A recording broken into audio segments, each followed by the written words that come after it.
ମୋ ସହ ଏମିତି ଘଟିବ ବୋଲି କେବେ ଭାବି ନଥିଲି, କାରଣ ଆଜି ମରୁ ମରୁ ବଞ୍ଚିଲି।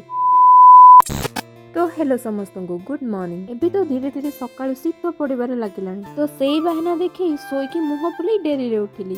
आउ निज पई चाहा बनै पी सारला परे भलो कि ब्रेकफास्ट करदेली। तापरे मु गोटे मेसोरु पार्सल रिसीव करथिली, आउ जोटा कि मते एक्सपेक्ट भी आहुरी सुंदर लागिला। आउ यार प्रिंट जस्ट वाओ, आउ पिंदिबा पई बहुत कंफर्ट लागिवो। आउ जदी ए ड्रेस रो लिंक दरकार ताले कमेंट रे निश्चित जणाइबे। तापरे मु पहुंची जाइथिली फोटोशूट पई हम गां लोकेशन को। फोटोशूट रे एते निशा थिली जे 3 घंटा पर देखिली मो पादरे जोक लागी रक्त बोहिबार लागि। मते किए संभाळिबो, मु तो खाली डिया मारिली। हेले कोन करबी, एते बाट कष्ट करिके आछि माने फोटोशूट तो करिया पड़िबो ना। तो एई सब फोटो मो इंस्टाग्राम आईडी रे जाई देखि परिबे। एपोटे सब फोटोशूट सरला बेल को संध्या हो जाइतिला, और सेते बेल को जोक पई भी मो हालत पूरा टाइट हो जाइतिला। तो संगे संगे आउ डेरी न करी जेते जा सब आनितिले ताको सब पैकिंग करिके निज घर को चलली। किंतु मन रे गोटे भय रही गला, जहा हो बार बार बंची गली।